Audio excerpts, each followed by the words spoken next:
Okay guys, dito tayo ngayon sa may Quirino, sa may tapat po ng ospital. Kaya may nangyayari po dito. Kaya may ginigima po dito isang supplemento na nasa ano po ni Marcelo Excel Ferrar. Dito po yan, sa may Quirino. Kaya kasagawa po yung clearing operation po yung ating PDO. Public development nga po, no? Ginigiba nga po yung dito, yung parang nasa ano dito ni Marcelo Excel Ferrar. Parang nga naman magandang tingnan na wala ditong isang elemento na tindahan na nakalagay sa statwa ni Marcelo Excel Ferrar. Dinalitan po ni ang ating ano ni Marcelo Excel Ferrar yung ika 175 anibersaryo kapanganakan ni Marcelo. Birthday niya. Ayan, no? Po. Dito po yan sa may Quirino. Ayan po yung masisipag po natin na ano, video. Nililinis po sila dito. Pinapanatili pong malinis itong mga halaman para maging maayos. Ayan po. Para isang magandang diretsong plaza po ito na parang plaza to tingin ko kaya ano, nilamasin ni sir po. Good job po sa ating mga masisipag na PDO, may tao. Niliba na po ito parang dating tindahan.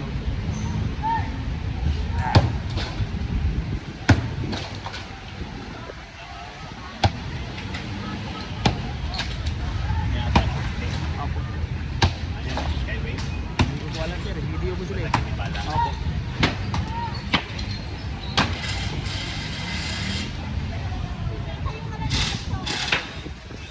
Ginigiba na po yung tindahan dito. No?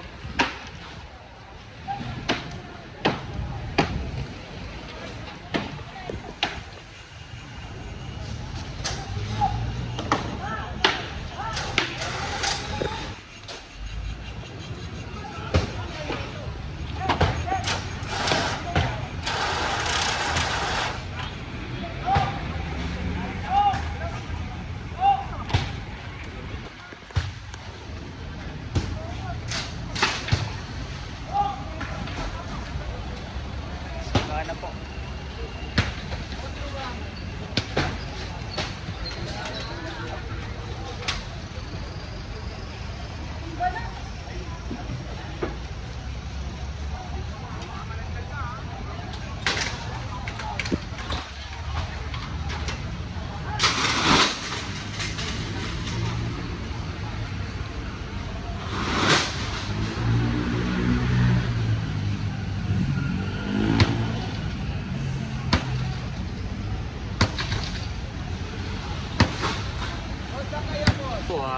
Nakahingi tayo ng ano para gumanda yung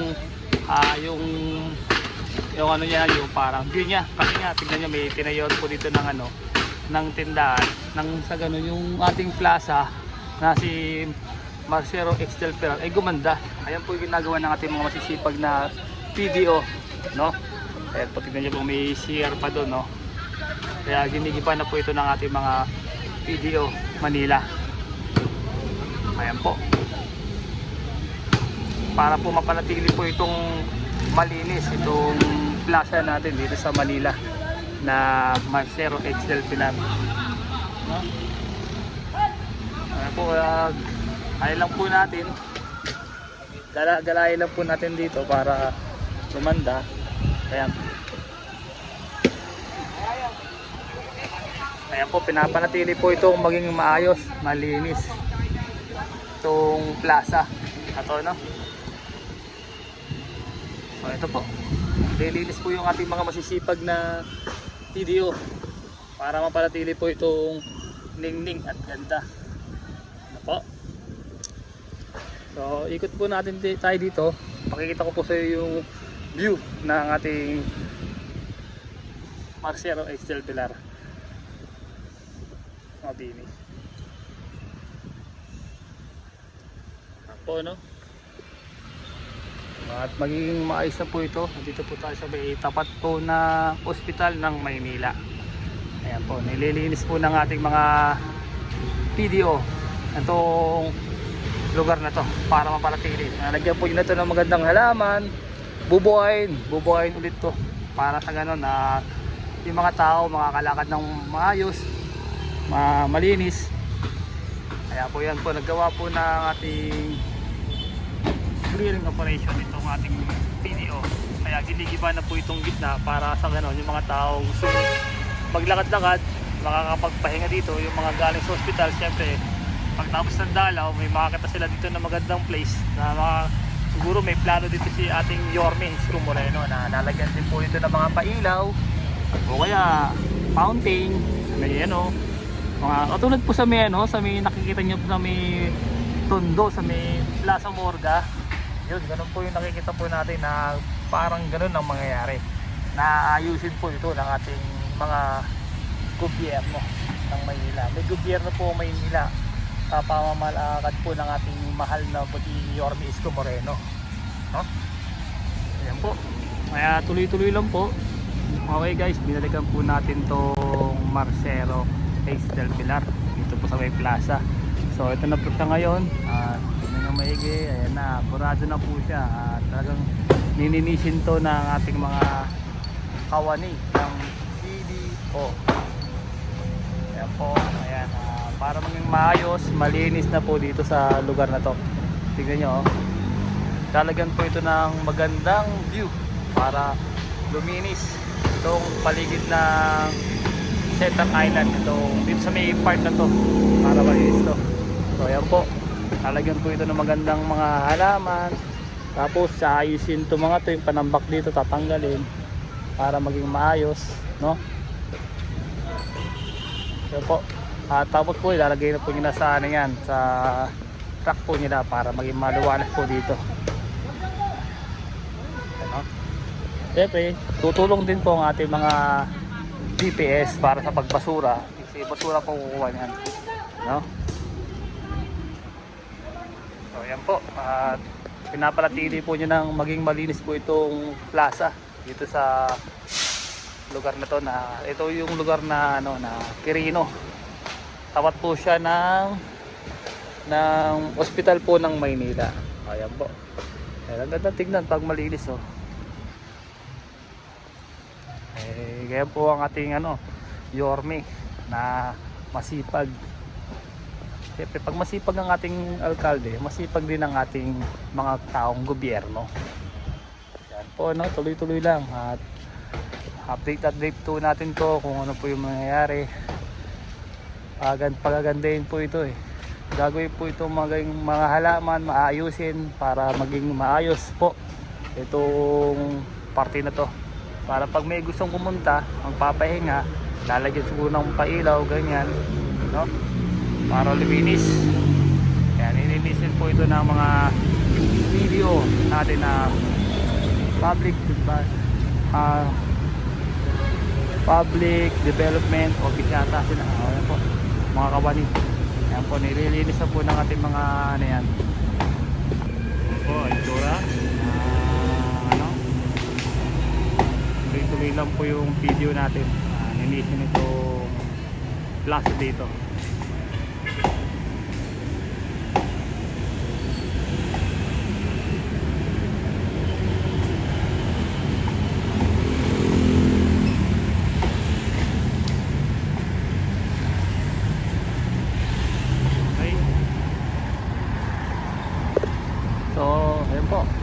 Tuloy-tuloy lang po sila sa pagwasak po doon sa may yun na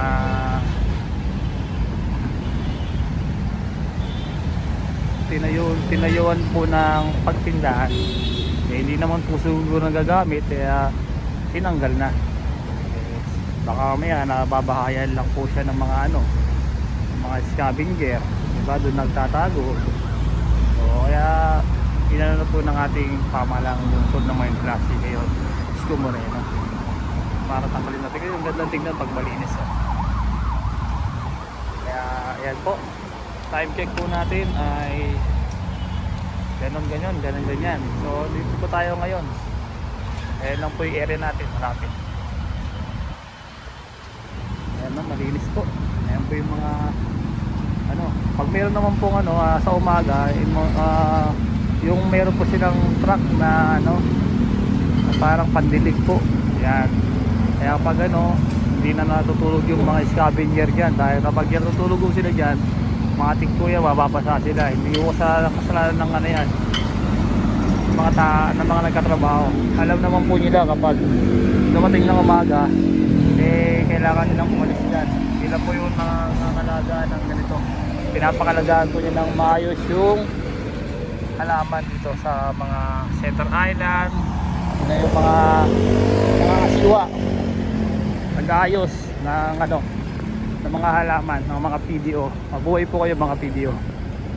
Dahil po sa inyo, nagiging kulay green ng Maynila kapag tayo dumamasyal sa mga sakyan. Nakikita nyo na kulay berde ang mga sa mga paligid, malinis. Yan, pinapanatili nyo ng malinis ito Maynila. Ang mga PDO natin, masisipag na PDO, mabuhay po kayo. Dahil sa inyo, malinis po ang Maynila. Tingnan nyo, gaano kalinis, maganda. Ito yung Ross Boulevard. Makita nyo naman, gaano kalinis yung Ross Boulevard natin. Puro green, no? Mga halaman, puno. Ayan. Kaya malinis ang ating Maynila ngayon. Dahil dyan sa ating mga PDO. Siyempre, hindi rin mawawala yung mga ating mga sweeper ng DPS. Siyempre, sa mga kalsada, sila yung naglilinis, sila yung mga nagmamapping, pinupulot yung mga basura, no? Lahat naman po, engineering, MTPB, PDO, DPS, siyempre of course yung ating mga mandaragat sa pandagat na nililinis po yung mga basura dyan. Mabuhay po tayo lahat sa mga naglilinis sa mga sa field. Mabuhay po tayo mga sa field, no?